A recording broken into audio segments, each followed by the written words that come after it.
Sejam todas bem-vindas a essa nossa masterclass da jornada Mulher Virtuosa, Forte e Empreendedora. E hoje nós vamos conversar sobre dependência emocional. O que é isso? E como que isso pode repercutir, impactar nos resultados da minha vida, né? Nas todas as áreas da minha vida, na minha vida pessoal, na minha vida profissional, na minha vida como mãe, como esposa, como é que essa tal da dependência ela impacta.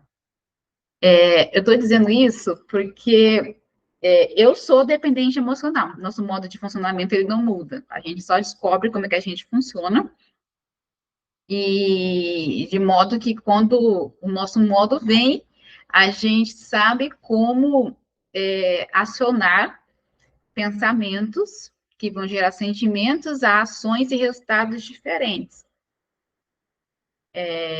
Mas o modo de funcionamento não muda. Então, eu sou uma dependente emocional e fui descobrir isso já na minha vida adulta. Eu venho de uma família disfuncional, né? Meu pai narcisista, minha mãe dependente emocional. Então, eu aprendi, me criei nesse movimento de servir, mas de servir de uma forma excessiva, sabe? Daquela forma de que eu tirava a cruz do outro. Tem aquela. É até um meme, né? De que a gente não quer carregar a cruz, e aí quando chega lá na hora decisiva lá de passar para o outro lado, não tem cruz para carregar.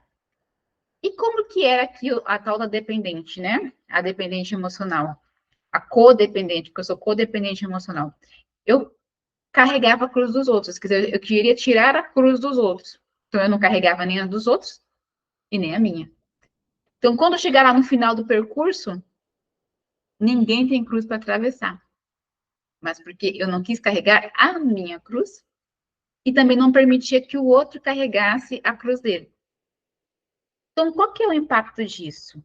É que eu não vivi o meu processo de desenvolvimento e não deixava com que o outro também vivesse o seu processo de desenvolvimento.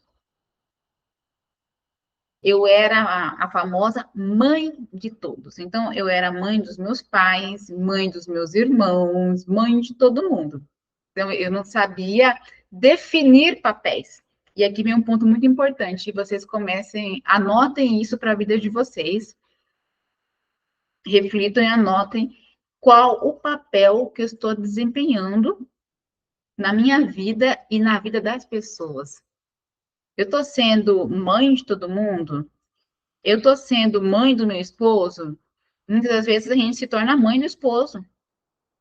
Mãe do esposo, querendo tratar o esposo como um filho e querendo que o esposo, ele responda às nossas vontades, ao nosso querer, como se fosse uma criança, né? Sem entender que ele é um outro ser humano e que ele tem um lugar nessa casa, né? Que ele tem um lugar de esposo, tem um lugar de pai. E aí a gente ultrapassa todos os papéis. A gente ultrapassa o papel né, o nosso papel ali de esposa e de mãe, querendo ser mãe de todos, e muitas das vezes a gente está ali desempenhando o papel de mãe do nosso esposo. O que eu quero dizer com isso? Existem momentos em que nós vamos ser assim, a gente vai cuidar um do outro. A gente vai ter um pouquinho de mãe, sim, né? E o esposo tem um pouquinho de pai, sim. Mas isso não pode sair do saudável, entende? Então, assim, e quando isso sai de saudável, eu deixo de admirar o meu esposo. Por quê? Porque eu estou tratando ele como se fosse mãe. Eu não estou dizendo que todo mundo trata o esposo como mãe. Eu estou dizendo o quanto que, como a dependência emocional, no aspecto do relacionamento entre um homem e uma mulher, ela pode ter esse resultado, repercutir nesse resultado ruim do casamento, quando eu assumo o lugar de mãe do meu esposo. Pode ser que eu tenha assumido o lugar não de mãe do meu esposo. Aí vem o outro lado do dependente emocional, que eu posso ser um codependente, mas eu posso ser o dependente emocional na sua forma clássica, que é me tornar a filha do meu esposo. E meu esposo vai ser o quê? Total meu pai. Total meu pai. Então veja que nesse processo nem você se desenvolve naquilo que você precisa desenvolver enquanto esposa, enquanto mãe dos seus filhos, e nem o seu esposo ele vai ter a oportunidade de se desenvolver enquanto esposo e enquanto pai. Então, muita atenção no papel que você hoje desempenha. E lembra que eu falei da cruz? Então, assim, se eu não carrego a minha cruz, e eu quero carregar a do outro, então, como eu acabei de dizer, eu não deixo o outro desenvolver o seu papel. Né? E muitas vezes a gente está até cansada, exausta, por quê? Porque a gente não deixa o esposo ser esposo. A gente quer resolver tudo com as nossas próprias forças ali, de direcionar, sem partilhar com esse esposo, sem ser cuidada, sem ser protegida, sem ser amada, sem ouvir a opinião, e a opinião, muitas vezes, até decisiva desse esposo. Porque, e veja que, quando eu saio do meu lugar, nós mulheres, nós somos muito mais emoção, que nós somos coração, do que o homem. E muitas vezes a gente precisa daquela decisão, sabe, da razão do homem, da objetividade do homem. Porque nós temos a nossa característica de análise, de detalhismo, desse olhar multifocal, de conseguir, né, ter esse olhar multifocal, e muitas vezes a gente não quer. A gente quer um esposo mulher, né, que é um esposo como se fosse uma mulher, tudo bonitinho, que organiza tudo dentro da casa, né, de uma natureza que não é a dele. E na hora que é para ser o esposo, que tem essa decisão, né, essa força, essa razão mais objetiva de decidir, a gente não quer. A gente está numa inversão de papéis. Entende? Então, são duas coisas. A primeira aí, falando de é que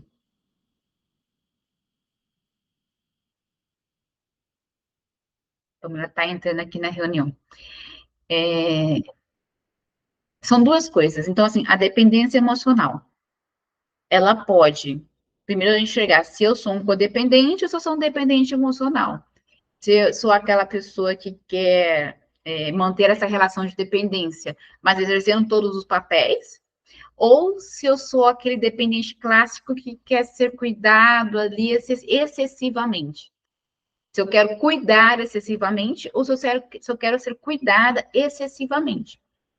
Por quê? Porque no modo de equilíbrio, a gente vai ter um pouquinho de mãe, sim, mas é ali 10%, 20% dentro do saudável para cuidar. E o nosso esposo também. Mas a gente tem que ser mais esposa do que mãe. Porque, como eu disse, se eu for mãe do meu esposo, tratar ele como uma criança, como um filho que tem que me obedecer, né, que tem que cumprir aquilo que eu quero, eu vou deixar de admirá-lo, porque eu vou cortar as duas pernas desse homem. Aí eu não admiro, aí eu não procuro para ter alinhamentos, a gente nunca chega num alinhamento, ao contrário, eu vou achar que esse homem, ele não cuida de mim, que ele não me protege, né, eu não admiro. Como é que a gente vai chegar numa harmonia conjugal? Como é que eu vou ter vontade de ter intimidade sexual com esse homem que eu sou mãe dele? Entende? Eu posso falar aqui, como é que eu vou querer ir para a cama com um homem que eu trato ele como filho? Entende? Então, assim, esse é um dos pontos. Muitas das vezes, o problema da libido pode ser não necessariamente hormonal, pode ser também. Né? Tudo isso a gente tem que olhar, a forma como a gente come, a nossa nutrição, se a gente pratica atividade física, conhecer, né, todo o nosso, o ciclo da mulher, né, as 4 fases da mulher durante o ciclo menstrual, como é que a gente está. Mas muitas das vezes, a baixa libido, ela pode ser não um fator só fisiológico, né, ou hormonal, mas ela pode ser um fator mental e emocional, que está ligado à forma como nós nos relacionamos, entende? Então, se você deixar esse homem ser mais homem na sua vida, você deixar de ser a mulher, muita atenção no papel que a gente está desempenhando. essa clareza de papéis, ela vai ajudar e vai ajudar muito nos nossos resultados. Ela vai melhorar o relacionamento de vocês e o resultado que vocês vão alcançar nesse relacionamento, seja na vida dos filhos, na vida financeira, nos negócios de vocês, porque você vai deixar de ser a mãe de todos e vai para o seu lugar de esposa, né? Na vida dos pais também. Então, se a gente tem esse comportamento de ser a mãe de todos, muitas vezes a gente está ocupando maternidades que a gente não tem que ocupar na vida das outras pessoas.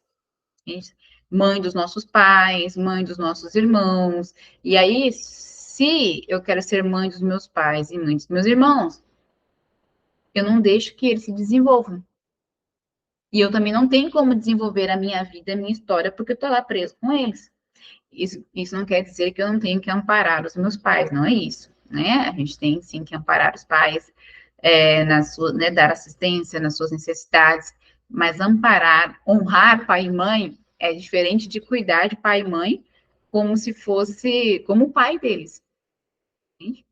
Nós somos filhos e saber ocupar o lugar de filho é um ponto de partida. Por que eu digo um ponto de partida? Que antes da gente se tornar mãe, esposa, antes de tudo isso, a gente precisa aprender o quê? Ser um bom filho. Inclusive, né, sobretudo, para a gente aprender a ser bons filhos para Deus. Né? Bons filhos para Deus. Então, esse é um ponto de partida. E muitas vezes a gente não aceita nem ser cuidada por Deus, quem dirá pelo outro, porque a gente não aprendeu a estar nesse papel, nesse lugar de filhos. Então, esse ponto eu quero que vocês anotem. Quais os papéis que eu estou vivendo? Será que eu estou vivendo esses papéis com clareza? Ou será que eu estou vivendo um emaranhado de papéis que eu não sei, né? O que eu estou sendo? Então, eu quero que vocês despertem muito para isso e comecem a analisar na vida de vocês. Por quê? Porque se eu começar a ter clareza de que papel que eu estou vivendo, eu consigo traçar objetivos para ser uma pessoa melhor. E deixar que o outro tome a consciência, permitir que o outro também desempenhe o seu papel. Então, por exemplo, muitas vezes eu não permito que o meu esposo seja esposo. A partir do momento que eu vou para o meu lugar e vou me dedicar a ser uma mulher melhor, a ser uma esposa melhor, a ser uma mãe melhor, eu vou crescendo, eu vou me tornando uma pessoa melhor, e é lógico que eu vou alcançar resultados melhores na minha vida. E vou permitir que o outro também viva isso, né? Tome consciência e viva. Agora, se eu viver se eu viver aquilo que o outro tem que viver, o que o outro vai fazer? Por que eu tenho que melhorar? Muitas vezes, quando a gente não tem consciência disso, a gente vive numa angústia, a gente vive aquela confusão e a gente começa a acusar. A gente começa a acusar um ou outro dos resultados, dos objetivos que a gente não consegue alcançar, né? Aí a gente acusa o outro de não ser um bom esposo, acusa o outro de não ser um bom pai, acusa das dívidas da casa, a gente acusa de tudo. Por quê? Porque não tem clareza do que chegou naquele ponto. Por que você chegou naquele ponto?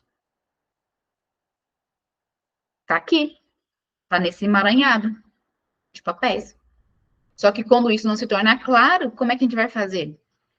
A gente não sabe de onde vem o tiro, da onde que veio, e aí a gente começa, não, é porque você gasta muito, não é porque você não dá atenção para os filhos, é porque você não me dá atenção. Mas a gente não soube, nessa clareza de papéis, ter esse manejo, sendo uma pessoa melhor, e aí extrair das pessoas o melhor delas. Extrair da pessoa o melhor delas. Tá? Mas esse é um ponto. Esse é um ponto, é somente um ponto para despertar vocês na dependência emocional no casamento, nessa falta de clareza de papéis. Né?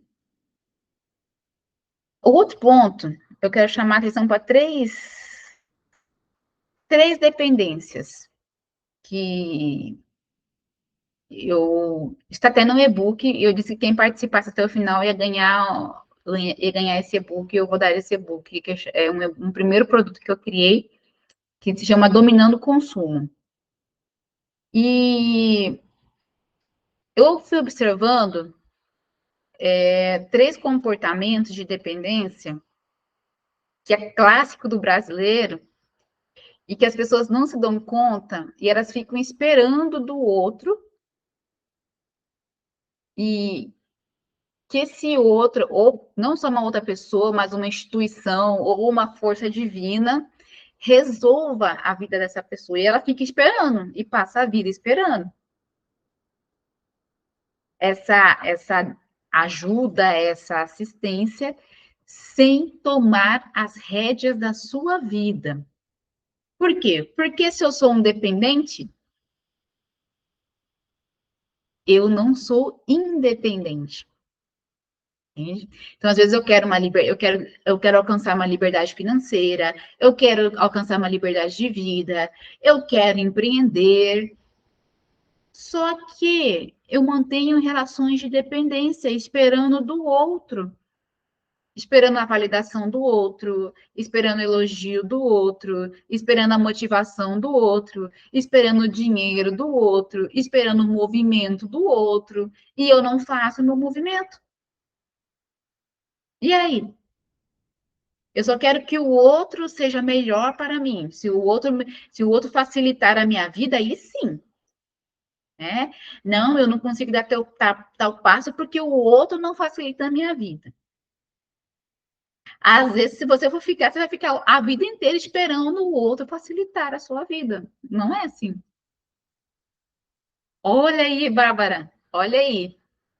Então, vamos mudar isso é agora. Vamos despertar e vamos entrar no movimento. Tá? Pensamentos. Os nossos pensamentos geram emoções. As nossas emoções vão gerar um movimento, uma ação e vai gerar em resultados. Então, tudo está na forma como a gente pensa. Então, a forma como a gente pensa vai conduzir o nosso comportamento. Então, se eu fico esperando do outro, o que vai me gerar? Eu vou ficar frustrada, esperando do outro, sabe, né? Eu vou ficar frustrada e ou triste, né, com raiva. E a minha ação vai ser o quê? Ficar esperando tudo isso e o resultado vai ser ruim.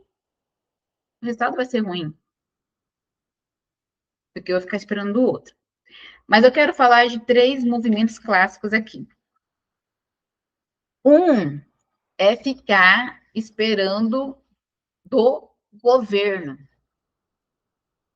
A gente, porque eu vou, né, fica esperando promessas do governo. Aí entra governo, sai governo, entra, né, um ciclo da economia, entra, né, tá na inflação, tá na recessão, tá não sei o quê, barará. Entra governo, sai governo, e a pessoa está esperando um governo melhor, dependendo do governo, para movimentar a vida, para entrar numa ação da vida. Isso nunca vai acontecer. Né? E quando a gente cria uma dependência, por exemplo, do governo, o que sempre vai te gerar? Medo, insegurança, porque você depende do outro. Aí entra uma crise econômica, você pode ver que as pessoas que elas tomam as rédeas da sua vida são nos momentos de crise que são as grandes oportunidades de crescimento e de enriquecimento. Por quê? Porque a pessoa aproveita o momento de crise para poder comprar na baixa e depois vender na alta. É assim que funciona. Então, se eu com as regras da minha vida, se eu me organizo financeiramente, né? Se eu sei investir, se eu tenho reserva, se eu não gasto todo o meu dinheiro, eu vou estrategicamente esperar esse momento para eu investir, para eu comprar. Essa é uma regra de mercado. Compra na baixa, vende na alta. Compra na baixa, vende na alta. Então, eu vou comprar no momento, por exemplo, de, né, fazer negócios em períodos em que as taxas de juros são menores. Eu vou comprar nesse momento. Eu vou aproveitar os momentos de inflação para ter retornos maiores nos meus investimentos. Você veja que isso é um processo de liberdade, independente do governo. Agora, se eu deposito na minha vida no governo, se o governo não vai bem, eu não vou bem. Entendeu? E aí, o que acontece também? Eu não construo a minha história, eu não construo o meu negócio, eu não construo a minha família, eu fico dependendo de quê? De assistência do governo. Olha o tamanho da minha limitação de dependência no governo. Eu sou um ser humano com uma potência enorme. E se eu entro num processo de desenvolvimento, né, de liberdade, de independência, eu posso alçar voos altos e eu posso chegar no máximo da minha potência, como Deus me criou. E colocar para jogo os talentos que Deus me deu. Eu vou colocar para jogo isso. Cada uma aqui tem talentos diferentes. A gente não tem como conversar sobre isso hoje, né? Sobre o perfil comportamental de cada um aqui e entrar nesse processo aí mais de consultoria mesmo, né? E identificar a natureza, a personalidade de cada uma e o que cada uma tem para jogo e fomentar isso. No método a gente consegue fazer isso, né? A gente consegue ali colocar essas habilidades para jogo, desenvolver essas habilidades. Mas é isso, Deus coloca aqui, cada uma que sabe que tem habilidades para serem colocadas para jogo, para desenvolver essas habilidades e construir negócios, né, com um bom propósito, com a finalidade de fazer o bem. Só que, se eu me limito a ficar esperando do governo uma assistência é para quem desculpa a palavra, mas é para quem é incapaz, é muito limitado. E você vê histórias belíssimas de mesmo uma pessoa que ela tem uma limitação física, que ela supera essa limitação. Essa limitação, na verdade, funciona como uma grande mola propulsora para essa pessoa. Você vê histórias assim. Por quê? Porque essa pessoa não fechou ali em si mesma, né? Se vitimizando. Olha só, céus, eu tenho essa limitação aqui e eu não tenho capacidade nem condições de chegar além. Pelo contrário. Pelo contrário. A gente tem histórias de pessoas ali que nas suas limitações foi a grande mola propulsora para ela chegar muito longe. Muito longe. Então, quem dirá nós? Né? Quem dirá nós aqui?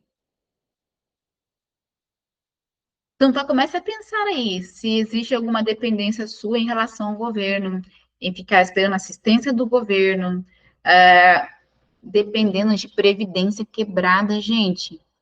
Não façam isso na vida de vocês, ficar esperando a aposentadoria do INSS. Gente, isso é desastroso. Não façam isso. É muito melhor vocês investirem, né? Que seja numa previdência privada, já é bem melhor, né? Já rende bem melhor do que você ficar esperando, colocando o seu dinheiro, que você pode colocar para jogo, que você pode investir, você pode fazer inúmeros investimentos numa previdência falida. Fica dependendo daquilo que chegar lá no final da vida, você não sabe nem se vai conseguir mais aposentar. Entende? E mesmo que você aposente, olha a limitação daquilo ali. Você vai colocar dinheiro, isso que eles chamam, é um baita prejuízo, é um desinvestimento. É um desinvestimento. Então, assim, cada uma aqui pode construir um negócio, pode desenvolver um negócio, pode prestar serviços como uma pessoa jurídica e investir sem ficar dependendo do governo, de um vínculo de CLT limitado, prisioneira de todas as formas. Entende? Então, a dependência emocional, ela é uma prisão. Ela é uma prisão. E essa é uma das formas de se prender. Essa é uma das formas de se prender no governo. Tem uma outra forma de se prender, de criar uma dependência e não desenvolver as suas habilidades e seus talentos, que eu chamo de abuso da providência divina. Então, é a pessoa que ela fica esperando cair do céu, né? Cair do céu um milagre extraordinário todos os dias. Então, por exemplo, não tem dinheiro, né? Tá ali desempregada, e ela não entra no movimento. E tá ali, eu tô aqui rezando a Deus, para que Deus, né? Para que Deus resolva a minha vida, ó céus, esperando um milagre extraordinário.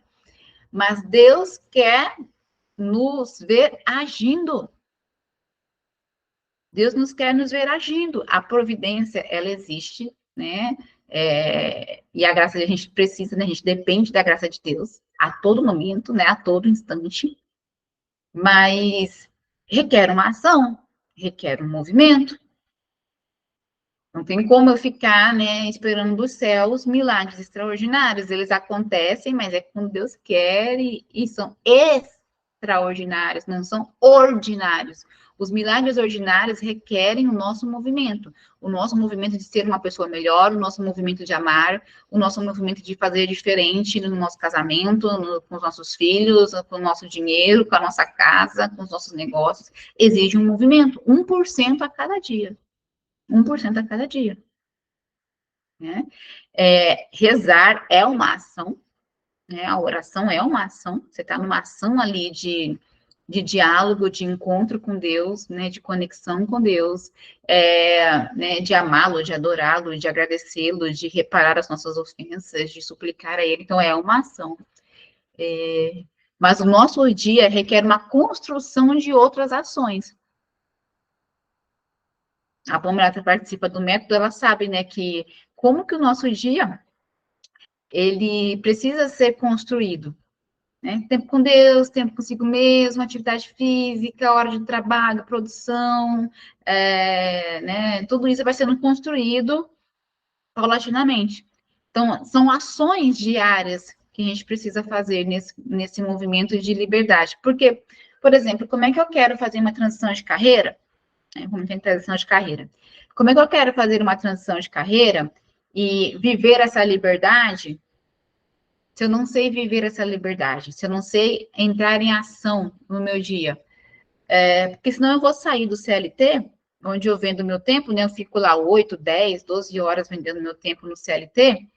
Só que quando eu ganho essa minha liberdade, essa minha independência, né, em que eu vou ter a liberdade de agir durante o meu dia, de fazer o meu dia acontecer, eu não tenho domínio desse dia. Isso é construído. Então, senão eu vou sair do CLT, eu vou ficar lá perdida. Perdida, né? Por quê? Porque foi muito tempo. Foi muito tempo. Inclusive, essa mentalidade, ela demora para mudar. Muitas vezes, eu queria 8 da manhã estar trabalhando, sabe? E eu não queria construir, não é que eu não queria, mas foi um tempo para o meu cérebro começar, né, a viver um novo hábito, né, de que 8 horas eu poderia estar tomando meu café da manhã, que eu já tinha ido para a igreja, já tinha feito a minha conexão com Deus, né, já tinha cuidado dos meus filhos, ia fazer uma atividade física, e aí sim eu estava pronto para fazer essa entrega. Eu demorei para entender isso.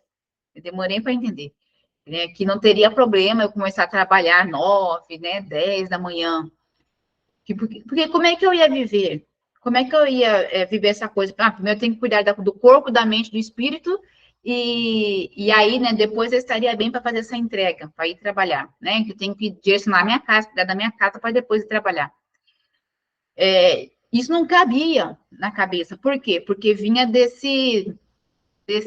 construção CLT, da prisão, entende? Que eu ficava ali 8, 10 horas, e aí eu ficava angustiada, porque eu queria chegar em casa e dar conta de tudo em 2 horas, entende? Só que aí eu queria, não, mas eu queria ter tempo, eu queria ter essa liberdade. E aí quando chegou a liberdade, não sabia viver com ela. E aí eu fui começar a aprender a viver. Então o que eu ensino para as meninas no método é aprender a viver essa liberdade. E não é que se trabalhe menos, entende? Mas acontece que você consegue dividir o seu dia. Você consegue dar atenção às várias áreas da sua vida durante o dia. É isso que acontece. Então, você vai conseguir ter tempo para Deus, para os filhos, para casa, para o negócio, né? Para cuidar de você. Mas não vai ser um dia desocupado. Não é isso. Vai ser um dia que vai te pedir ações, inclusive o descanso. Inclusive o descanso. O descanso também, ele é uma tarefa. Ele também é uma ação. O seu corpo precisa descansar, intervalos de descanso, para produzir. E a gente precisa respeitar isso. E até isso a gente perde quando a gente vende nosso tempo no CLT, que é uma outra forma de prisão. E a gente achar, olha só, que a gente depende daquele salário, daquela pessoa, daquele empregador. Olha a dependência aí. Às vezes a gente fica dependendo da validação daquele empregador que a gente não vai receber. A gente acha que a gente depende daquele salário daquele empregador. E a gente não sabe, olha só, olha o risco. A gente não sabe nem da saúde da empresa. A gente não sabe, é desconhecido. Você não sabe se a empresa tem uma saúde, se ela está falindo, se vai ser vendida, se você vai ser mandado embora. Eu falo, que raio de segurança que você tem? E que você não pode construir a sua vida. Né? Porque você está vendendo seu tempo. Que horas. Aí você vende esse tempo achando que você está numa independência, né? De mulher, numa independência financeira. Mas você deixa em detrimento dos seus filhos, do seu casamento, de uma série de coisas, de você, né? De se cuidar. E aí chega amanhã, o seu patrão te invalida, né? Você tá ali triste. Nossa, eu dediquei a minha vida aqui, para você quê, para esse patrão, você que lá. E aí ele me invalidou, me tratou mal, me mandou embora. Dependência. Dependência. E o que te criou? Te criou um movimento de vitimização. Você tá ali, ó céus, não sei o quê, eu não esperava isso, meu patrão, lá, lá. Por quê? Porque você entregou toda a rédea da sua vida na mão de uma outra pessoa. Entende? E muitas das vezes, você pode produzir muito mais do que você recebe ali. E na sua liberdade, na sua independência, você, enquanto ser humano, na sua liberdade, na sua independência. Eu vou dar aqui o meu testemunho, por exemplo, Ah, é verdade, a gente conversou sobre isso também, né, Trielle? São propostas, a gente tem que estar muito claro qual que é o propósito de vida. Eu vivi muito isso no serviço público, tanto que eu estou num processo de desligamento do serviço público. E, e eu tinha um salário, vou falar para vocês aqui, de 15 mil reais. Nossa, Regiane, você trocou um salário de 15 mil reais? Troquei. Troquei porque aqui eu sou livre, eu tenho propósito de vida e aqui eu posso fazer muito mais. Não só em termos de retorno financeiro, mas muito mais na vida das pessoas, o que eu não conseguia fazer lá. O que eu não conseguia fazer. Lá eu não conseguia nem colocar a minha habilidade técnica, nem no conhecimento técnico. Entende? Eu fiz mestrado e voltei para lá e eu não conseguia. E aquilo, eu falei, caramba! Eu falei, mas gente, como assim? Eu saí, eu estudei e eu não consigo aplicar isso aqui. Eu falei, qual a finalidade disso? E mais do que isso, a minha casa precisando, a minha família precisando do meu conhecimento, da minha habilidade técnica, afinal de contas, eu estudei para quê? Mas é que lá atrás, a mentalidade que eu fui construída é de estudar para ser independente. Foi isso, mas independente do quê? E aí, de repente, eu me torno mãe, tenho família para cuidar, e aí eu não sei onde eu aplico esse conhecimento. Peraí, eu vou aplicar no sonho, no negócio de uma outra pessoa, que não é o meu sonho, não é o meu negócio. E quando eu consigo aplicar? Como no meu caso, nem isso eu conseguia fazer, eu nem conseguia aplicar. Entende? E eu falo assim, gente, hoje é muito melhor eu ter como chefe o meu esposo do que como ter como chefe o patrão que eu tinha. Onde eu não tinha liberdade de ser mãe, onde eu não tinha liberdade de construir o meu negócio, de estar aqui, né, fazendo aquilo que é meu propósito de vida, onde eu não tinha oportunidade de aplicar aquilo que eu sabia. Eu falei, que raio de liberdade é essa, né? Que é de uma prisão, uma dependência disfarçada de liberdade. E no serviço público ainda tinha um outro fator, que era o achatamento. Então, a gente não tem correção do processo inflacionário. Então, o salário ele vai sendo, ao longo do tempo, achatado. E como chegasse lá na frente, mas você vai ter uma aposentadoria também, que hoje estão nesse processo de unificação dos dois regimes, né? Não sei nem como está agora, mas também eu não ia receber mais integralmente o valor da aposentadoria. Eu falei, que investimento é esse? É um desinvestimento. Então, veja que loucura. Veja o que o medo faz. E essa sensação do estável. Então, eu pensava assim, não, eu vou entrar no serviço público para alcançar uma estabilidade. E que estabilidade que era essa que eu alcancei? E nessa vida não existe estabilidade. Então, eu achava assim, não, eu vou lá para bater meu ponto, né? Ir lá, fingir que eu trabalho, bater meu ponto, e aí de noite estou tranquila, outro dia eu bato o ponto de novo, e para viver nessa falsa segurança, entende? Essa falsa segurança que lá na frente ia me cobrar o preço. Ia me cobrar o preço. Entendeu? Porque lá na frente eu não ia receber a aposentadoria com o valor que eu tinha de rendimento salarial hoje, né? E, além disso, vejam que a gente precisa ampliar o pensamento, né, nesse movimento de liberdade e não dependência emocional, em relação às formas de criar renda. Por quê? Porque o movimento seletista, esse movimento que vem da Revolução Industrial, isso tem muita conversa, né? Movimento feminista, tem muita conversa aqui por trás de tudo isso. Mas eu queria dizer que limitou a nossa forma de obter renda. Então, a gente acha que obter renda, que ter renda, é só através de salário. E não é, né? O lucro do seu negócio são juros, então é aprender a fazer o seu dinheiro render juros. São royalties, por exemplo, no mês de junho agora eu vou lançar o meu livro, né? Eu sou coautora de um livro, então eu vou receber royalties por esse livro.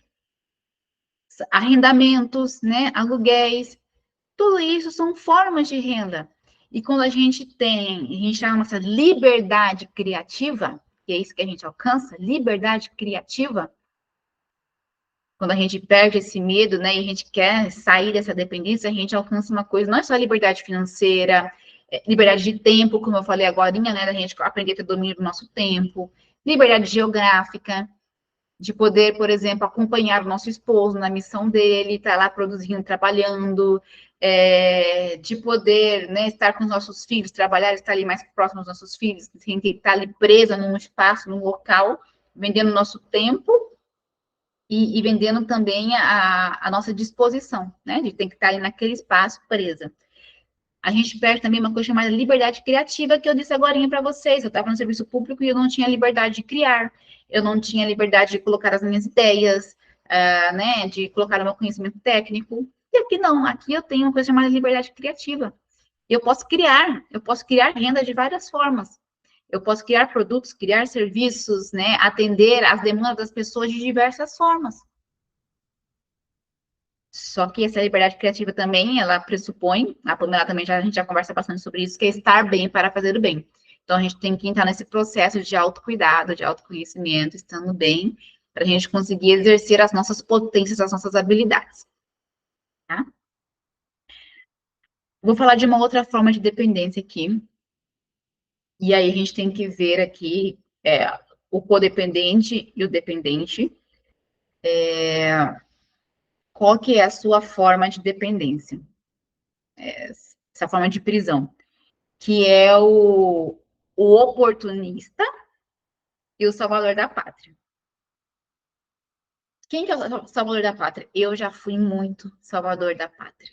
Muito, muito salvador da pátria. Então, assim, quando a pessoa ela aparecia na minha frente, né? Ai, meu Deus, tô passando por uma dificuldade, não sei o quê, preciso de dinheiro. Eu arrumava. Assim, eu tirava mesmo sem ter, entende? Então, assim, eu não assumia a minha responsabilidade, o meu papel, às vezes, de mãe dos meus filhos ali, e tirava deles para dar para os outros, para dar para um que deveria ser um homem, entende? Eu tirava. Então, eu não pensava, eu não tinha responsabilidade com a minha vida financeira. Eu não olhava se realmente eu poderia ajudar naquele momento ou não. e se era saudável ajudar aquela pessoa ou deixar aquela pessoa assumir as consequências de um ato, de um comportamento dela. Então, o que acontecia? Eu assumia as consequências do ato daquela pessoa, do ato irresponsável daquela pessoa, entende? Então, eu assumia aquele prejuízo para a minha vida. E aquele prejuízo, ele não impactava só na minha vida,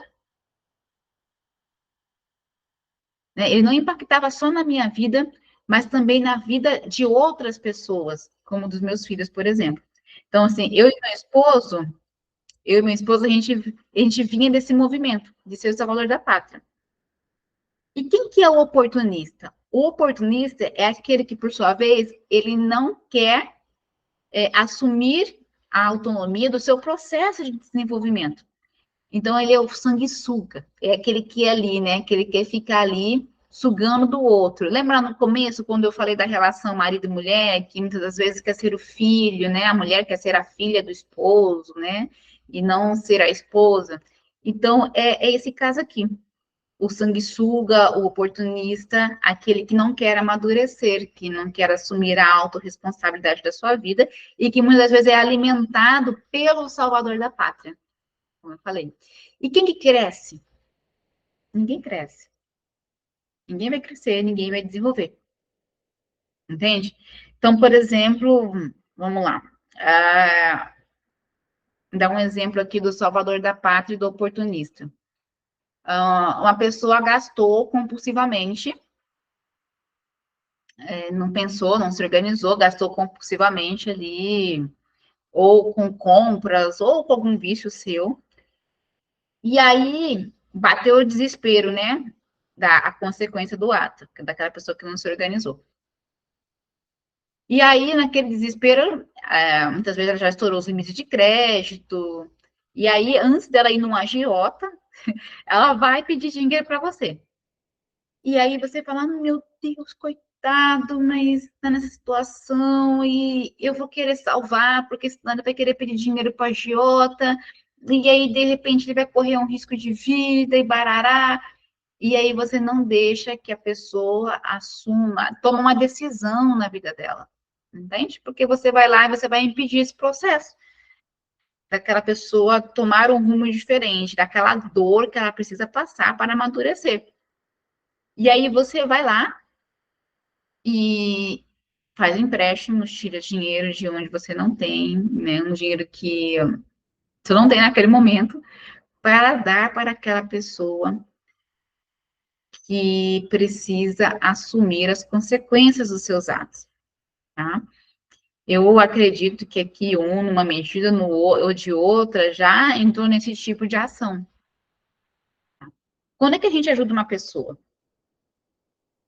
A doação, ela existe sim, a gente tem que criar uma caixinha ali na alocação de recursos, dos nossos recursos, para ajudar as pessoas.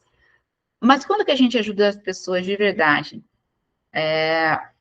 Por exemplo, vou dar um exemplo concreto, uma pessoa, um bebê, né, nasceu com uma doença ali, e está num estado, nasceu com uma doença congênita, por exemplo, está ali precisando de recursos numa UTI, e aí os pais, né, entraram num movimento, numa ação para salvar aquela criança. Aí sim, aí sim.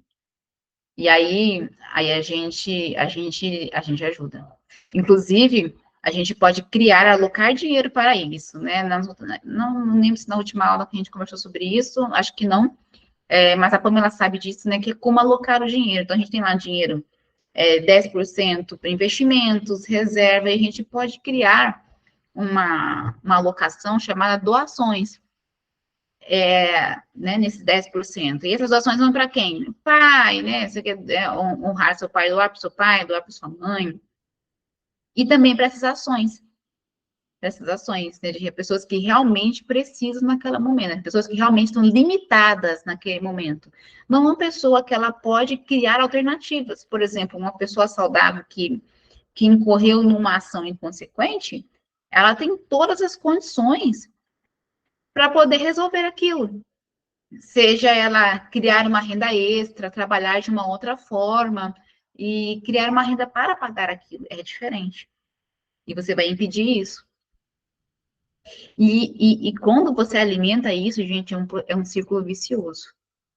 É um círculo vicioso.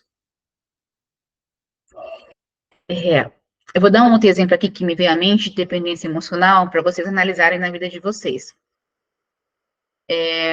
As pessoas, quando elas estão na sua atividade, como eu falei, de uma pessoa jovem ali que entrou numa ação inconsequente e que você vai lá resolver a vida dela, existem outras ações também que a gente precisa tomar cuidado e prestar bastante atenção para isso não impedir o seu processo de desenvolvimento. O que acontece? Não tem um movimento de crítica quando você está lá no Instagram, você começa ali a se posicionar, né, a mostrar o seu produto, o seu serviço, mostrar o que você sabe fazer, como ajudar as pessoas. Aí vem uma série de pessoas criticando. Por quê? Porque elas não querem que você avance o seu processo de independência. Falei, como assim? Aquela pessoa que estava aqui comigo, aqui, juntinho de mim aqui, agora ela quer voar. Entende? Esse movimento, ele pode acontecer também nas pessoas mais próximas, nossos parentes, amigos ali, que estão com a gente, quando a gente entra no movimento. A Adriana disse um pouco antes, né? Mas como assim você vai, né, tomar essa decisão, né, ir com seu esposo, não sei como assim? E quando a gente não toma a decisão por nós mesmos, né, ou com que a gente tem que tomar, seja com o nosso esposo ali, e a gente está dando ouvidos para pessoas de fora, externas, sabe, externas, a gente está no processo de dependência, de validação do outro, do que o outro pensa, do que o outro acha, e são pessoas que não vão viver a sua vida, não vão viver o seu processo. E você deixa se levar nas suas decisões por essas pessoas. Que não vai viver. Se você errar, se você acertar, é você. É você que vai viver, né? Seja no seu casamento, na sua vida financeira, no seu negócio. Entende? Não é o outro que vai ver por você.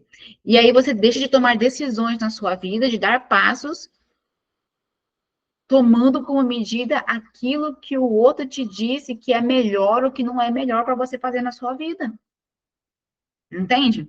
Então, assim, se a gente dá voz, né, para esse tipo de crítica, seja no Instagram, por exemplo, como eu coloquei, né, a gente está ali expondo nesse movimento, né, de aprender a vender no Instagram, né, a colocar a cara lá, a gente não vai crescer, a gente não vai construir, porque se dando voz para aquele tipo de pessoa.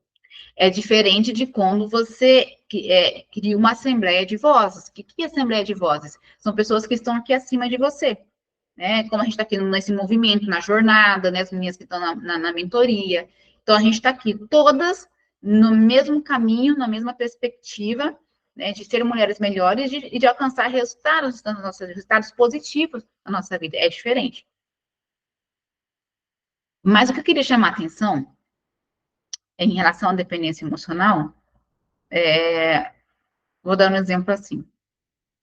Você começou a entrar no seu movimento. Então, você está lá, você começou a ir para academia, você começou a se comportar de uma forma diferente, você melhorou sua conexão com Deus, você está estudando, está lendo, está fazendo uma mentoria, você está começando a dar passos no seu negócio, começou a se expor ali no Instagram, está começando a vender, está começando a ajudar as pessoas, está desenvolvendo seu negócio. Aí, de repente, vem alguém próximo de você, e não só na fala, né?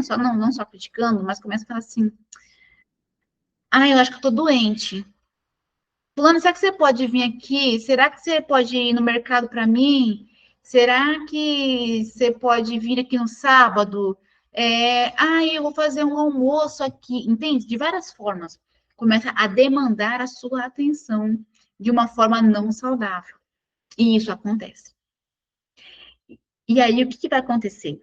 Por isso que a gente tem uma ferramenta chamada planejamento e agenda. E aí eu vou olhar a todas as minhas ações de uma semana, que está ali na minha semana, para eu alcançar os resultados que eu quero na minha semana. seja em relação ao meu negócio, seja em relação ao meu esposo, aos meus filhos. Então, vai estar lá, por exemplo, tal hora é hora de eu ir para academia e fulano de tal tá me chamando para resolver uma coisa da vida dela, né? Aí eu olho assim, bom, quem vem primeiro, eu ou aquela pessoa? Não, eu preciso estar bem para fazer o bem, então não vou. Eu aqui primeiro, né? Tá lá, 18 horas, eu tenho que fazer prospecção de clientes, por exemplo, e fulano de tal tá me chamando para ir pro bar, beber, não sei o que lá. Não vou. Se eu quero vender, como é que eu vou deixar de fazer a minha prospecção de clientes aqui que tá aqui na minha agenda? Entendeu? Tá lá, dia do romance com meu marido, sexta-feira, 19 horas, por exemplo, e aí a mãe liga chorando que tá sozinha, tá com dor de cabeça, tá com dor de barriga. Aí você vai deixar daquele momento com o seu esposo para ir lá atender a mãe. Mãe, eu não sou médico, mãe. Né? Toma um remedinho para dor de barriga. E se não passar, existe uma coisa chamada PA. Eu falo porque isso são coisas que a gente vive, entendeu? E a gente precisa muito analisar o que realmente, de fato, qual é de fato nosso papel naquele momento. E o que a gente pode fazer e o que a gente não pode fazer. Entende? Então, eu vou deixar de estar com meu esposo ali, de amar o meu esposo, para atender uma necessidade fantasiosa. Entende? Isso acontece com todos nós. Isso acontece. Com o tempo, né? Com o tempo, a pessoa ela vai entendendo, seja quem for o dependente da sua vida, que estiver, né, querendo te prender na sua vida, ele vai entender que não vai funcionar. Ele vai parar de fazer com você. Talvez ele entre num movimento de melhora também, de querer melhorar como pessoa, ou talvez ele vai escolher uma outra pessoa para continuar alimentando a dependência. Entende? Mas não tem como voar, não tem como ter uma vida melhor se a gente se manter preso à dependência. Entende? Não tem como. E não tem como a gente ficar esperando que o outro mude, se transforme, para a gente se transformar. E esse nosso processo de mudança, ele dói. Não vou dizer que não dói, viu? Dói sim. Não é fácil, muitas vezes a gente tem que desagradar no começo, a gente lidar com a invalidação, com a rejeição, com a revolta, seja lá o que for o sentimento que gerar no outro. Mas é do outro, entende? É do outro. E muitas vezes essa outra pessoa, ela vai precisar da nossa ajuda lá na frente de uma forma genuína, né, com generosidade, mas se eu me mantenho preso com aquela pessoa, eu não consigo ajudar verdadeiramente aquela pessoa lá na frente. Entende? Então, por exemplo, se eu não construo a minha vida hoje, o meu esposo, com a minha família, com os meus filhos, né, a nossa vida financeira, a nossa vida profissional, lá na frente, eu não consigo ajudar financeiramente meus pais. De verdade, porque eu tô lá junto com eles, entende?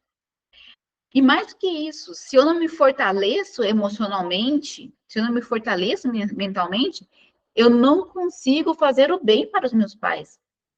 Que é deixar eles no lugar deles de pais e eu no meu lugar de filha, né? Porque eles construíram a história deles, entende? Eles construíram. Se a história deles foi a mais proveitosa, né, do ponto de vista deles, né, se eles escolheram os melhores resultados, aí é com eles. Mas isso não tem que impedir que eu construa uma história melhor, que eu faça diferente, né? Que eu cuide de resultados diferentes, seja para poder assistir os meus pais emocionalmente, financeiramente, né? Emocionalmente não é, eu não digo ali nutrindo a dependência emocional, mas justamente se colocando nesse lugar de pessoas fortes emocionalmente e mentalmente, entende? E não como crianças imaturas junto com eles, entende? E aí, nessa história da dependência emocional, e para a gente alcançar essa independência, tem uma coisa muito importante que é chamada de autorresponsabilidade. Autorresponsabilidade. Que é verificar aquilo que é da minha responsabilidade e aquilo que é da responsabilidade do outro. Então, é sempre essa análise, como eu falei. Eu, né, Deus primeiro. Então, assim, de vez a gente está colocando pessoas no lugar de Deus. Pessoas no lugar de Deus. Isso não é legal. Isso não é bom. Né? Nem para você e nem para aquela pessoa que você coloca no lugar de Deus. E. Ah, oi, Bárbara, que bom te ver aqui. É, você se coloca, ou às vezes, quando você quer ser a mãe de todos, né, você se coloca no lugar do próprio Deus, na vida das outras pessoas, o que também não é bom. Porque quando a gente se coloca no lugar de Deus, a gente entra num lugar de soberba, de autossuficiência. E se a gente só dá, a gente não está pronto para receber das pessoas. E o fluxo é dar e receber. Dar e receber. Ah, tranquilo, Bárbara. Não tem problema. E a parte que perdeu da aula também pode assistir a gravação. Depois eu vou deixar disponível a gravação, tá? O fluxo da vida se chama dar e receber. Dar e receber. Né? Ajudar e ser ajudado. Não só ajudar. Então, quando você está no movimento de codependência, a gente só quer ajudar e às vezes o outro lado só quer ser ajudado. Mas não é assim que funciona o processo de desenvolvimento. Né? A gente ajuda e é ajudado. A gente dá e a gente recebe. Como é que eu quero receber dinheiro também se eu não estou aberta a receber nada das pessoas? A gente pode ver a galera que é da área da saúde, né?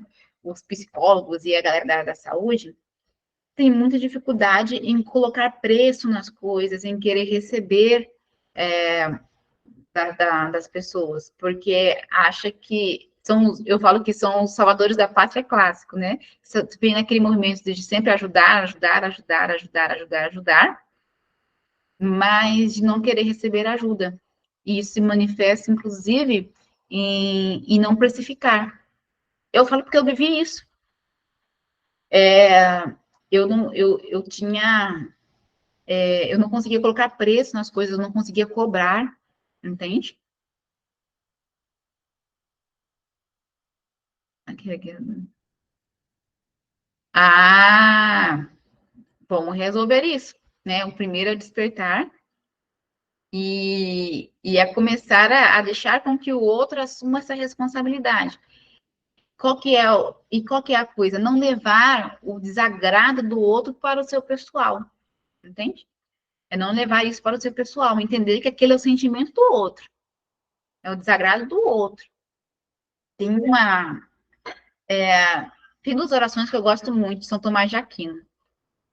Inclusive, a psicologia que eu faço é uma psicologia tomista, né? Ali pautada em São Tomás de Aquino. E tem uma oração, tem duas. Uma que é para ordenar a própria vida, eu gosto muito dessa oração, e a outra que é para obter as virtudes. E nessa oração para ordenar a própria vida, ele, numa parte da oração, ele fala assim: que eu não queira desagradar a ninguém senão a Deus. Por quê? Porque quando a gente não quer desagradar o outro, é porque a gente quer o quê? A gente quer ser validado, a gente quer ser o próprio Deus na vida daquela pessoa, a gente quer ser a pessoa que resolve tudo para aquela pessoa. E aquela pessoa, ela viciou naquilo. E aí, o que vai acontecer agora é um movimento de desmame, entende? É um desmame. É um. Como é que fala quando a gente é viciado, gente? Não é desmame? Me fugiu a palavra agora. É uma desintoxicação, digamos assim, né? É um processo de desintoxicação, de desmame, de cortar esse cordão. De cortar esse cordão. E deixar com que o outro vai ali aprendendo. Então, no começo, vai criar um desagrado, não tem mesmo? É como uma criança que chora, sabe? Quando não ganha um doce, quando tira do seio, né? Para fazer o desmame. É assim mesmo. Faz parte do processo. Só que não existe, gente, processo de desenvolvimento sem dor. A gente precisa deixar com que o outro viva as suas dores para crescer, para amadurecer. Assim como eu tenho que viver as minhas. Eu vou compartilhar com vocês, né, para a gente não se delongar mais, já são 8h17, né, mas a coisa está fluindo aqui.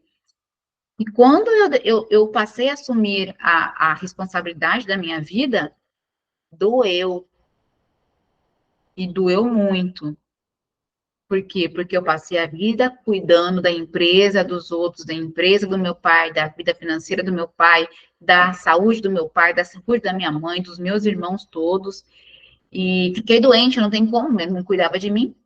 Eu não cuidava de mim. E eu não cuidava da minha vida profissional, da minha vida financeira. E é quando eu passei a olhar para a minha vida financeira, doeu bastante. Sobretudo porque eu sou uma pessoa que tinha conhecimento técnico. E aí eu falei, como assim? Eu sou economista, tenho mestrado em economia, e a minha vida financeira é dessa forma. Para vocês entenderem que não basta ter conhecimento técnico. E que eu estou compartilhando aqui, gente, é sacada de vida. Por quê? Porque tudo está aqui, ó. Tudo está aqui, está na mente. Está na mente. Você pode ver os livros de como enriquecer. Tem um livro que eu gosto muito, que é do Napoleão Hill. Ele tem vários, né? Ele é genial.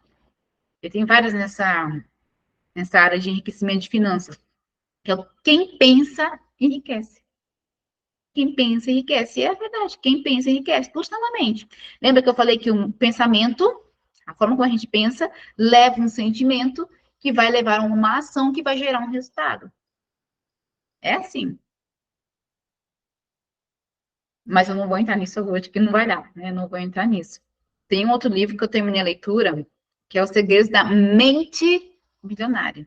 Então, são todos os arquivos de riqueza, são arquivos, a nossa mente já está programada, entendeu? Ela vem programada da nossa infância, e aí, se a gente não entende como que está programado na mente, a gente não enriquece.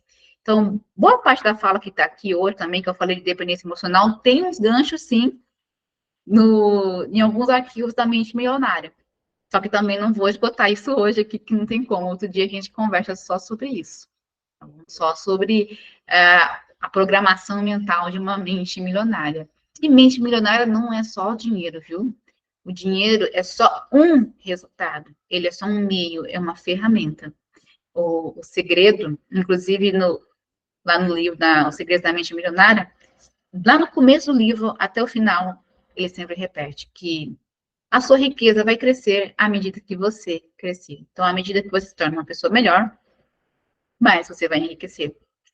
E, inclusive, no começo também ele fala a diferença de ganância e de ambição. Tem várias crenças que eu quebrei em relação ao dinheiro, né? E uma das crenças que me sabotava, eu vou usar só esse spoiler de um outro dia, de uma outra conversa que a gente vai ter, que era de achar que ser rico era ruim. Por quê? Porque a construção da minha mentalidade desde a infância, das novelas, né? E isso é uma mentalidade seletista, uma mentalidade pós-revolução industrial. De que ser rico é uma pessoa ruim, o rico é uma pessoa gananciosa, o rico é uma pessoa que oprimia o pobre. E isso vem da onde? Das novelas. Qual era a imagem que as novelas construíam daquela mulher que dava chilique, né? Aquela mulher, né, que vivia dando chilique e que vivia atrás do marido, né, uma dependente emocional bem clássica, né? Vivia ali preocupado com o marido que estava traindo, e o marido ali ganancioso, muitas vezes, né, trapaceando ali, era só trapaça, traição. Então, o que me construiu? Que ser rico era muito ruim, porque era um lugar só de traição, né, de trambiques, de mulheres chiliquentas. As secretárias eram oprimidas, humilhadas, geralmente eram pessoas negras, né, que eles colocavam nas novelas para serem as empregadas domésticas. Então, olha só que danoso. E isso foi intencional. Para gerar o quê? Para gerar uma mentalidade de dependência em cada um de nós. Então, se ser rico é ruim, deixa eu me manter pobre. Entende? Deixa eu me manter pobre aqui, nessa limitação, porque se eu me tornar rica, eu vou me tornar uma pessoa ruim. E aí, o que isso faz? Isso faz toda vez que a gente tiver uma oportunidade de ter dinheiro, a gente destruir o dinheiro, isso é inconsciente. Pronto, dei um spoiler aqui. Dei um spoiler aqui de aula de mentalidade financeira. Né? A gente conversa mais sobre isso em outro dia. Mas eu trouxe também porque esse é um dos gatilhos ali, essa mentalidade que aprisiona e mantém a gente numa dependência emocional, sobretudo em relação às ideologias, né, ao governo, né, essa mentalidade aí comunista, digamos assim, ideologia comunista, né? Foi para despertar isso em vocês. Bom, eu acredito que é, a mensagem que eu queria passar hoje sobre essas espécies clássicas de dependência emocional, acho que eu consegui passar aqui hoje. É lógico que cada um tem uma história de vida aqui, cada um tem o seu caso concreto, cada um tem as suas manifestações aqui de dependência, de codependência emocional na sua vida, né? Que pode ser aí em relação ao patrão, ao esposo, aos filhos, né? Isso pode se manifestar de diversas formas, mas que isso vem das nossas relações primárias de amor, né? Essa relação de dependência disfuncional. Porque a dependência, ela vai existir, sabe? Lembra que eu falei lá da relação materna entre marido e mulher, que vai existir uma dosezinha de maternidade e paternidade, mas tem que ser uma dosezinha, que é um cuidar do outro, né? A energia masculina na mulher, né? Ela vai exigir uma dosezinha ali quando principalmente quando a gente sai de casa, que a gente tem que enfrentar o mundo. Só que o que tem que dominar a gente, né? O que nos preencher não é esse excesso de energia masculina. Assim como o homem também, ele tem que ter uma dosezinha de energia feminina, né? Principalmente quando ele entra dentro de casa. Aí é o nosso encontro, né? O encontro desse coração. Só que o que acontece? Quando o homem chega em casa, hoje ele está encontrando um outro homem. E aí, como que ele vai encontrar essa dosezinha de energia feminina? Que ele precisa acolher, cuidar dessa mulher? Não vai encontrar, né? E aí a gente também não se permite ter baixar essa energia masculina e deixar a dosezinha para quando a gente sair de casa, né? Quando a gente sair, estiver lá no mundo, enfrentando o mundo. Então, veja assim, que essas dosezinhas né, de energia masculina, de energia feminina, vai existir. Essa dosezinha de maternidade, paternidade também ali vai existir em relação ao nosso esposo, nossa esposa. E a dependência emocional, ela vai existir uma dosezinha entre você e seu esposo. Afinal de contas, vocês são um só, são uma só carne. E o que não tem como, o que afetar um vai afetar o outro, entende? Então, assim, a forma como você se comportar, né, a forma como você amar ou não amar o seu esposo vai afetá-lo. As palavras que você proferir, os gestos, né, a sua ação ou a sua omissão vai afetar o seu esposo, assim como a dele vai afetar a você. Então, existe sim uma dependência emocional, mas quando isso passa do limite, né? Quando isso se torna disfuncional de modo que um ou outro não consegue se desenvolver nem construir nada, né, dentro dos seus papéis, aí a coisa ela se torna doentia e aí faz mal. Assim como também a gente tem que dosar essa coisa de honrar pai e mãe, né? De ampará-los. Então, nós vamos cuidar, sim. Não é que a gente não vai cuidar, não. Então, agora que eu descobri que eu não tenho que ser mãe nem pai dos meus pais, né? Deixa eles, né? Falar, não, não é isso. Não é isso. Mas até quanto e quando e como. Até quando é saudável? E é aquela análise que eu fiz. Peraí, isso aqui eles dão conta de fazer sozinhos? Eles vão fazer sozinhos, porque são pessoas ativas e têm que fazer sozinhos. Isso é bom, o ser humano precisa estar ocupado. A gente precisa estar ocupado. Até quando a gente está dormindo, nós estamos ocupados. Porque a gente precisa descansar, restabelecer as energias, para depois estar bem para fazer o bem. Entende? Então, é sempre essa análise. Aquilo que o outro pode e deve fazer, tem que deixar ele fazer. Né? Se ele pode pegar um Uber, se transportar, fazer as coisas dele, que mais gostoso e mais saudável é deixar o outro fazer, né? Se o outro pode ali ir numa consulta médica, né, que não qualquer necessidade, não tem necessidade, a não ser que seja um caso extremo de doença, né, que precise realmente do meu cuidado, então eu vou fazer essa análise. E mesmo assim eu vou pensar, pera lá, quantos irmãos nós temos? Eu não sou o único filho, né? Pode ser que eu não seja o único filho. A gente pode construir uma rede.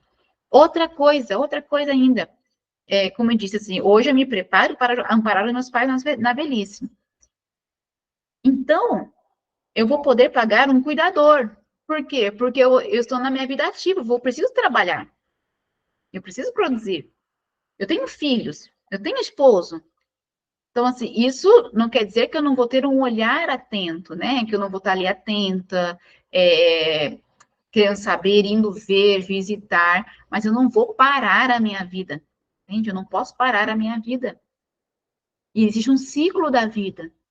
Então, se eu posso pagar um cuidador ou analisar uma rede de apoio para ajudar os meus pais nos momentos de precisão que eles precisarem ser amparados, eu preciso fazer essa análise, entende? Preciso fazer essa análise.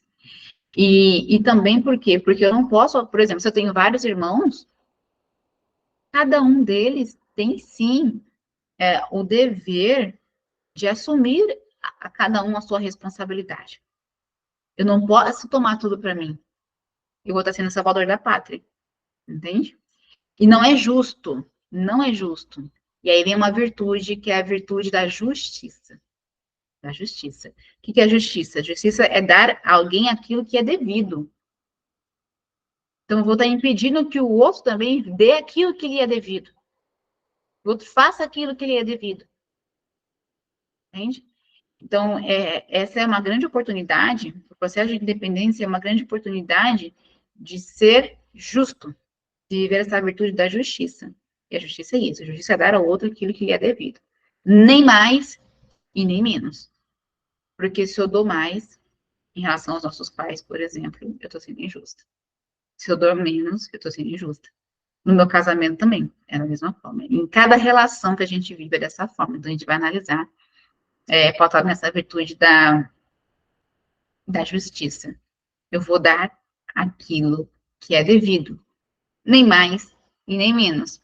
E a gente vai construindo, né, essa virtude, e a gente vai aprendendo a agir também com as outras virtudes, com a temperança, né, esse equilíbrio, principalmente nas coisas mais gostosas, mais deletáveis, enfim, mas também não vou dar aula de virtudes aqui hoje, não, deixa para outro dia, é outro encontro, né, de virtudes e quais são os benefícios de ser uma pessoa virtuosa, né, afinal de contas, o nome do método é Mulher Virtuosa, Forte e Empreendedora.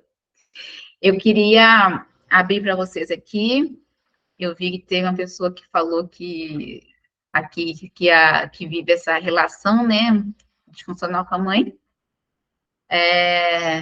mas eu queria abrir para vocês, para ver se faz sentido, se ajudou, se despertou, para vocês entrarem num movimento diferente.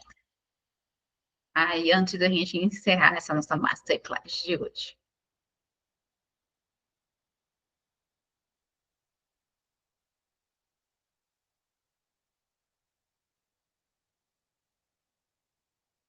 Tá certo? Então, ninguém quer se manifestar, mas eu espero que. Eu queria aproveitar, já que não falaram, aquela hora que você falou lá sobre. É uma coisa que nós estamos lidando, né? Não, sobre deixar de vender as suas horas. Um exemplo, hoje eu não sou mais CLT, mas eu ainda não deixei de vender minhas horas. Isso é uma dependência. Uhum. Né? Então, assim, é uma fase que, igual a gente conversou, é um passinho de cada vez, mas é uma questão muito dura, porque é dependência de algo, porque assim, hoje eu não dependo mais tipo, da carteira assinada, que tem que estar lá cumprindo horário, que tem que fazer isso. Mas por que na minha mentalidade eu preciso ainda cumprir rigorosamente os horários de um CLT, mesmo sendo um PJ? Né? É uma coisa a ser tratada, a ser melhorada. E é o que a gente fala, né? Que lá no nossa mentoria, né? Que é isso que a gente tem que buscar, porque se eu deixo de ser CLT, sou PJ, mas ainda continuo vendendo as minhas horas, de certa forma eu não consigo empreender em outra coisa. É interessante, né, identificar isso, que às vezes a gente sai do CLT, como eu falei, mas a gente ainda continua vivendo como CLT. E que isso está na nossa mentalidade e que vem das nossas relações primárias. Da mesma forma que a gente se relacionava com os nossos pais, a gente faz isso nas nossas outras relações, nas nossas relações de trabalho, na nossa relação amorosa. Então, o primeiro passo é identificar isso. E corrigir primeiro na nossa relação primária. Então, quando a gente começa a... Por isso que eu falei dos pais aqui, né? É preciso identificar na nossa relação primária. Então, quanto mais a gente evoluir na nossa relação primária, quanto mais a gente conseguir desagradar, né? Desagradar a nossa relação primária e começar a dizer não e construir a nossa história, a gente vai começando a criar força nesse sentido. E isso é uma quebra de paradigma. A gente começa a fazer isso de uma forma mais automática nas nossas outras relações. E eu falo isso porque eu vivi isso, o meu esposo vive isso. Então, assim, quando ele conseguiu, né, ultrapassar essa barreira ali, colocar mais limites, né, saudáveis nessa relação primária dele com os pais, foi quando ele conseguiu tomar essa decisão também e fazer esse movimento no trabalho dele também. Ele vivia numa sociedade, eu disse que eu vivi isso em relação ao serviço público, então quando eu mudei com os meus pais, com a minha mãe, eu deixei, né, cada um viver as suas histórias, e doeu muito em mim. Mas é que não doeu no primeiro momento, não, que foi aquele incômodo do desafeto, eu vivi isso. E hoje eu vejo o quanto que isso foi bom para todos eles, para cada um vivendo a sua história, eu impedia isso. E o meu esposo também vivia esse mesmo movimento. Ele tinha uma sociedade onde ele tinha ali o retorno financeiro dele muito bom, né? Meu esposo tinha ali 50 mil reais de retirada mensal, mas vivia uma prisão, porque ele via o tempo todo querendo agradar os sócios, era o tempo todo tentando agradar os sócios e tentando ser pai dos sócios dele, entende? E isso vinha o quê? Vinha da relação dele primária de amor. E aí, quando ele conseguiu falar não, e ele queria colocar as coisas dele em ação lá, e ele não conseguia, né? Ele falou, não, não é isso que eu quero para minha vida. Não é isso que eu quero para minha vida. Eu não quero... E ele era escravo, meu esposo vivia no regime semi-aberto de prisão. E nós vivemos juntos essa mudança de mentalidade. Daí meu esposo, ele saía às 7 horas da manhã e chegava em casa às 10 horas da noite. E o tempo para ele? E o tempo para a família? Não tinha. E ele chegava esgotado, doente no corpo, né, na mente, na alma. E até o momento que ele falou, não, não quero mais. Não quero mais. E ele fazia de tudo esperando a validação dos sócios. Ele falou, eu não quero mais essa vida para mim, não é isso que eu quero. E o que mais pesou? O que era mais importante para ele que despertou? A família. E o meu esposo perdeu uma família, entende? E ele teve a oportunidade de reconstruir. E era a coisa mais valiosa. Então, o que eu falo que é mais importante para vocês hoje? É o que vocês têm hoje, que é a história de vocês, é a família de vocês, os filhos que vocês querem ter. Cara, isso tem que estar aqui vibrando no sangue. Eu vou defender isso. Entendeu? Essa é a minha história. Essa é a minha história. Porque um vínculo empregatício hoje eu tenho, amanhã não tenho, o patrão me manda embora. Entende? Eu tô, até você vê, a Pamela deu o testemunho dela, eu tô dando do meu esposo, que também que é empresário, mas que vivia uma prisão. Veja que não é só um vínculo CLT que me deve estar numa prisão. Entende? E muitas das vezes ele poderia continuar ali preso, insatisfeito, por conta do poupu do salário, né? Do poupu da retirada que ele tinha ali. Então assim, ele recebia aquela retirada e se mantinha preso ali. Entende? Mas ele só conseguiu mudar a mentalidade e tomar essa decisão quando ele começou a transformar a relação primária dele de amor.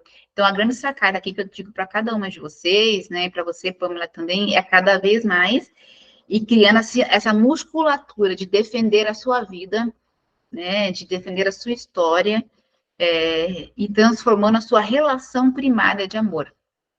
De cada vez mais e dizendo não, sempre fazer essa análise. Pera lá, mas não era o tempo de eu cuidar da minha vida? Não era o tempo de eu estar com meu esposo? Não era o tempo de eu estar dedicando ao meu trabalho? E toda semana, no sábado, domingo, segunda, terça, quarta, quinta, sexta. e melhorando. Quanto mais musculatura você conseguir nessa sua relação primária de amor com os pais, mais você vai criar essa musculatura para defender a sua vida nas suas outras relações também e ter relações mais saudáveis, de trocas, de dar e receber, né? Porque o que a gente faz? O que são os negócios? O que faz a gente estabelecer bons negócios? São essas trocas, entende? Fazer boas trocas. Então, você vai contando, vocês podem ter certeza, nesse movimento aqui, por exemplo, na mentoria, né, aqui na jornada, que a gente está aqui na jornada, quando a gente conecta com pessoas assim, que ninguém quer ficar só sugando, né, ou só desconstruindo, a gente está no movimento de crescimento de todas. Gente, aqui a gente estabelece parcerias, grandes negócios. É aqui que as coisas vão acontecer. Entendeu? Os bons negócios vão acontecer. Então, a gente vai conhecendo novos parceiros, né? Seja possibilidades de empreendimento, a gente vai encontrando clientes. Eu faço uma mentoria, eu entendo uma outra mentoria agora de vendas. E aí, de manhã, já encontrei uma cliente lá na mentoria de vendas, onde eu estou para aprender. E aí, eu vi uma pessoa com uma necessidade lá, e aí, essa troca, lá eu estou recebendo e vou conseguir entregar. Então, é aqui. E é aqui que a gente vive a transição de carreira. É aqui que a gente vive. Caramba, né, encontrei um parceiro aqui, encontrei um fornecedor, encontrei um cliente, encontrei um parceiro de negócio. E isso vai te dar, né, você vai construindo isso, e você fala, mas por que eu estou mantendo aquele vínculo ainda de emprego? Você que já tem, eu tenho tudo aqui, eu já encontrei tudo. Encontrei um parceiro, encontrei cliente, né? Já tenho dois, falei para a Pamela nesse dia, né? Já tenho mais 2, 3 possíveis clientes. Para que eu tô mantendo aquele vínculo? Medo do quê? Já passou, né? Mas só tem o motivo do medo. Já tem 2, 3 clientes aqui, já tenho novos parceiros de negócio. Entende? É assim que a coisa funciona. Tá certo? Então, quero dizer para vocês que eu estou muito feliz pela essa troca de hoje, pelo aprendizado, pela a minha construção de mentalidade também, que a cada entrega que eu faço, eu aprendo muito com a história de cada uma, histórias de vida, de superação, né, de disposição de querer ter uma vida melhor. E saibam que vocês podem contar comigo, viu? Podem me mandar mensagem via WhatsApp. Regiane, eu vivo tal situação, e aquilo que eu já vivi, aquilo que eu já desenvolvi de ferramentas, eu estou aqui para ajudar cada uma de vocês, tá? O meu grande objetivo é que o método alcance e transforme a vida de muitas mulheres. E tragam mais mulheres, viu? A gente não pode ser egoísta e manter isso só para a gente. Não, né? Isso tem que expandir, isso tem que alcançar mais pessoas, né? Tragam mais mulheres que todas nós precisamos, né? Numa área da vida ou numa outra área da vida, né? Umas mais no casamento, outras na maternidade, outras na vida financeira, outras na dificuldade de conciliar a vida, o seu negócio com a maternidade, outras que querem, né? Querem empreender, querem fazer transição de carreira para poder cuidar de seus filhos, enfim. Cada uma tem uma necessidade, né? Que no final das contas é a mesma necessidade, mas cada uma ali está com uma dor maior numa área da vida. E a gente está aqui para isso, tá? Eu estou aqui para isso. No mais, quero desejar uma boa noite para todos vocês. Essa aula vai ficar gravada, eu vou deixar gravada aqui à disposição, para vocês também fazerem uma releitura da aula, e também para aquelas que não puderem estar aqui hoje também ter a oportunidade de ter acesso, certo?